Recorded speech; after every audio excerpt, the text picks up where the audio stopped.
Hi guys, welcome to Short Skirts and Sarcasm. I'm Caroline, and today's video is going to be about one of my favorite things in books, which is female friendships. And I've got a little list with recommendations for you, and I'm going to go through them alphabetically, as per usual. So first up, I want to recommend A Great and Terrible Beauty by Libba Bray. And this is about Gemma Doyle, who is she's not an only child. She lives in India in the 1890s. Her mother mysteriously dies and she is shipped back with the rest of her family to London, and she starts attending a girls' school just outside of London called Spence Academy. And at first she feels very alone, but quickly she makes a small group of friends and they discover a hidden realm, a passageway to a magical land. And this brings them closer together, but of course, then things go awry. Magical things are on the loose in London, and she needs to fix it with the help of her friends. And so I think the main meat of the story is their friendship. There's four of them. Gemma, Felicity, Pippa, and Anne. And they're all very different girls from very different types of families, and they all have their own traumas. And as this is the first in a series, so as the trilogy continues, they grow and they grow with each other and they help each other. And I think that it's a really fun story if you just want a sort of magical adventure story, but I think it's also a great story if you want to take it deeper and think about their friendship. And next is another Libba Bray book, but she's just such a good author, I had to mention her twice. And that is Beauty Queens. And Beauty Queens is a very different book from the Great and Terrible Beauty trilogy. And this is essentially Lord of the Flies, except teenage beauty queens. And 50 Miss Teen USA contestants crash on an island and have to survive with lip gloss and eyeliner, of course, and they also have to still practice their talents. And this is very funny. It's also very, very ridiculous. I know I've talked about this book before, but if you start reading this book, just be prepared. You need to suspend your disbelief because a lot of very wacky things happen. And there's also some political commentary because it's YA, it's kind of obvious. And so there's a guy that is clearly an analog for George W. Bush. And I grew up in the early 2000s. So I really appreciate these jokes about him. At first, the main character is very standoffish and she thinks that she's better than a lot of her fellow contestants because she thinks beauty pageants are silly. But as the story continues and the rest of the girls sort of have to band together and become a team to survive, especially as they find out more nefarious things that are happening on the island, possibly with ties back to the beauty pageant management itself, they really have to rely on each other and learn to trust each other. And moving on, I have chosen Circe by Madeline Miller, and I read this in 2019 and I absolutely loved it. I did recently buy a hardback version of it because I loved it so much. I will absolutely reread this book because it's great. And a lot of the Circe story is about her alone on this island with no company. But this is not really a spoiler. I think this myth is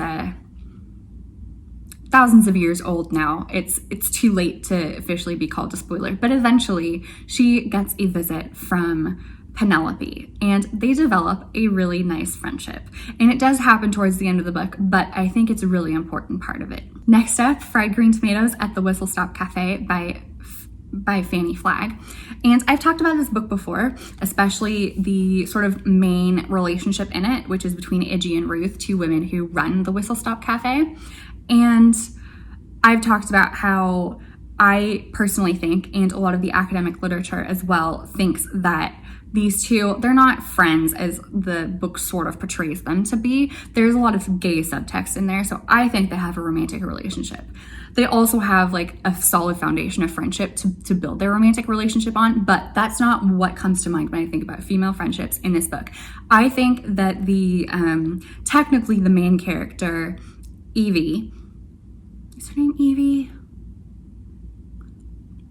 Just gonna go with it for now. Evie, she goes to visit her mother-in-law in a nursing home, and while she's there, she makes friends with someone who lived in Whistle Stop and tells her about Ruth and Iggy and all of the other colorful cast of characters that used to live in Whistle Stop, Alabama. Evie and this lady, they form a really beautiful friendship. And I think it's really heartening because it's so difficult to make friendships when you're an adult.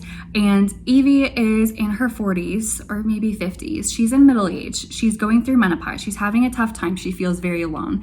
And the lady in the nursing home is, of course, old. And every one of her friends and her family has passed on. So they're both in very lonely parts of their lives, but they find each other and they create a really nice, close bond. Next, I have Frog Music by Emma Donoghue, and I didn't love this book when I read it, but the more I think about it, I think the more powerful the story is. So this is about a French dancer who lives in San Francisco, and she makes friends with a gender norms defying lady named Jenny. I can't remember the French girl's name, but they're two very, very different women. And when they meet, they are not friends immediately. And they sort of chafe and rub, and they do have a friendship of about 18 months before, unfortunately, Jenny is murdered and the French girl needs to try to solve it. And so this book jumps back and forth in time to see their relationship. And a lot of their relationship, it's not always smooth. They have fights, but they make up in the end, and that's what's important. They support each other through some very tough times, and that I really enjoyed seeing them grow. And then after, of course, Jenny's murder, I liked seeing the French girl grow even further. And it was sort of like she still had a relationship with Jenny, even though Jenny was unfortunately deceased. And this book also does talk about postpartum depression and feeling like you have a hard time bonding with your child and you feel like you're doing motherhood wrong. So if that's not something you want to read about, I would steer clear of this. Time for coffee. It is so hot here in California. I originally wanted to film outside and then open the door and immediately closed it again.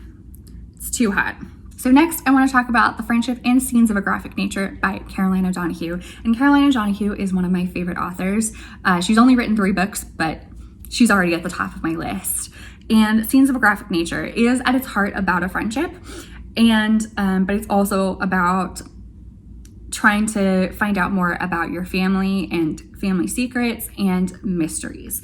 So the 2 girls at the heart of this, I can never remember anyone's name, so I've forgotten their names already. No, one of them's called Charlie. The main character is called Charlie. So Charlie and her friend, they are filmmakers, and they travel to Ireland to present their film at a film festival. And Charlie's father is slowly deteriorating from cancer, and he is from Ireland. And so she feels that this is her last chance to go to the village in which he grew up, because she knows that after his death, she's not going to want to go to visit his childhood home. So she thinks this is her only chance. And so she takes her friend and they go to this little village where everyone immediately treats them very hostilely and is very suspicious of them. And that is because her father is the sole survivor of a schoolhouse that exploded. And